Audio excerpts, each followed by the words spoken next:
A reading from the Gospel according to John. A man came sent by God. His name was John. He came as a witness to speak for the light, so that everyone might believe through him. He was not the light, only a witness to speak for the light. This is how John appeared, as a witness. When the Jews sent priests and Levites from Jerusalem to ask him, "Who are you?" he not only declared, but he declared quite openly, "I am not the Christ." Well then they asked, "Are you Elijah?" "I am not," he said. "Are you the prophet?" He answered, "No." So they said to him, "Who are you? We must take back an answer to those who sent us. What have you to say about yourself?" So John said, "I am as Isaiah prophesied, a voice that cries in the wilderness, 'Make a straight way for the Lord.'" Now these men had been sent by the Pharisees, and they put this further question to him: "Why are you baptizing if you are not the Christ, and not Elijah, and not the prophet?" John replied, "I baptize with water, but there stands among you, unknown to you, the one who is coming after me, and I am not fit to undo his sandal strap." This happened at Bethany, on the far side of the Jordan, where John was baptizing. So dear youth, we've arrived at the third week of Advent, the Sunday of Gaudete, where we hear from John the Baptist a witness of who he was and who he was not. And I think that's the first thing we can stop on as we enter into the last really week in which we are to straighten our paths to God. Notice that one of the big things that we struggle with in our times is we want to come out the best. We want our image to be pristine, and especially what others think of us. And very often, because of that, we aren't very authentic. Depending where we are, we almost have a different mask. And we're slightly different at home, slightly different at work, at school.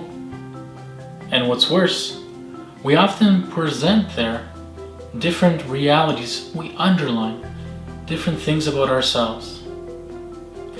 That makes it very hard to be authentic. That makes it very easy to lose ourselves and our true identity, and with that, our values.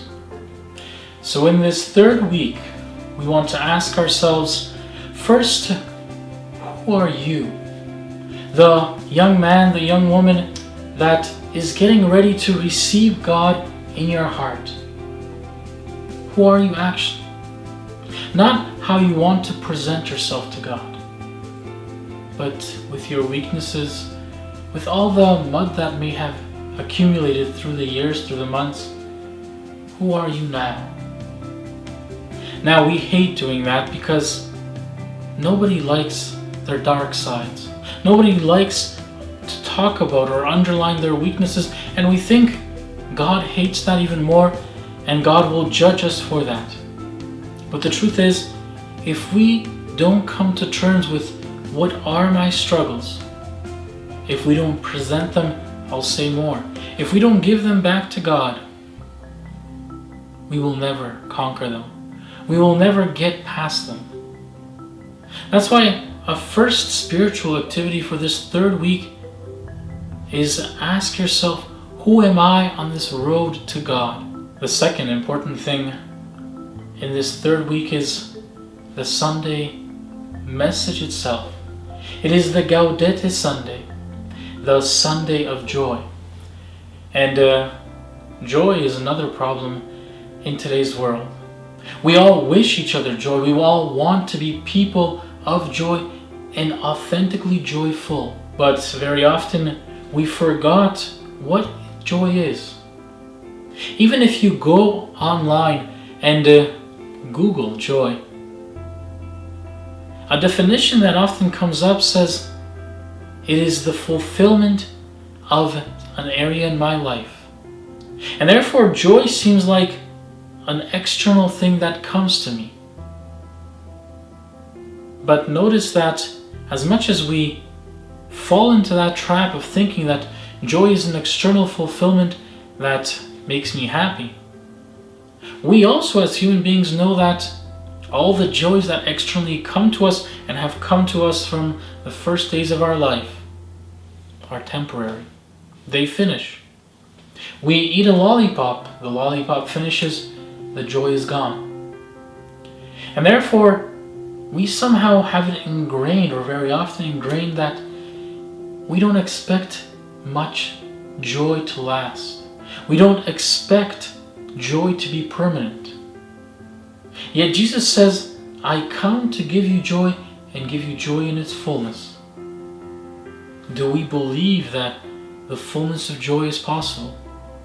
Not when we see God in eternity, but here and now.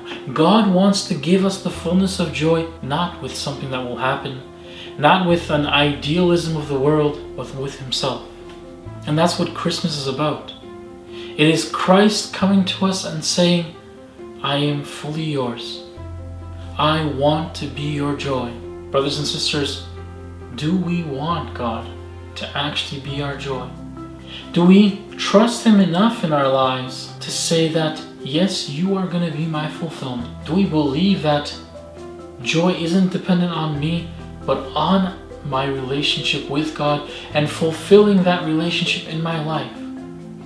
And notice that if we take that approach to life, to our relationship with God, not only does that relationship become a priority because it's going to fulfill me, it's going to give me everything I need, it's also, more than anything, going to be that centrality.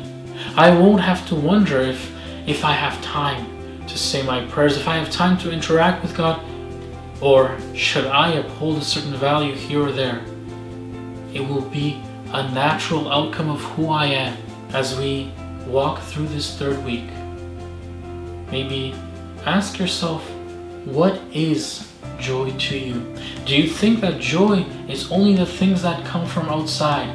The fact that Amazon packages arrive, the fact that our shopping is done, the fact that maybe somebody said I love you. Am I dependent on those kind of joys? Or do I see God as my central joy? Because He is the only one that knows me, the one that loves me no matter what, and the one that can take me to where I will be fulfilled. It's not an experiment, it's not a we'll see, but it does need time spent with Him. Authenticity, true joy in the last sentence of today's Gospel. I am He, as Prophet Isaiah says, that calls to straighten the paths to the Lord.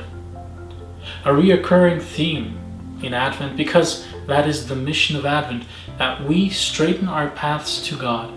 Dear youth, you can compare it to road renovations, construction of a road. Now, from one side, we're happy when there's a new road and we can ride on a paved road. It almost gives us pleasure just to do that. But we hate construction on the roads. We hate being in traffic. It seems like hours on end. It seems like it never ends. Even more so, in order to do a good road, you have to plan well. Are you planning what you have to straighten in your life? It's not too late. Advent isn't over. Have you planned it out well? What are the obstacles on the current road you have that don't let you keep it straight? And that's why you have to swirl and turn. You have to get rid of those obstacles. But in order to get rid of them, once again, you have to name them first. What takes me away from my values? From me being the best version of myself? What takes me away from God? Is it a certain group of people where I hide my authenticity and who I am as a Catholic? Or maybe it's a certain vision of the world. Remember that the world we live in is not dependent on my philosophy, my ideology of the world. The world is dependent on truth. Where is your truth? How are you going to straighten in this last 11 days the path to Christ, so that at Christmas you can say, I've achieved I've gotten somewhere. Authenticity, joy, straightening our paths, our roads to God. Make those three your priority this week. Have a great week, and God bless.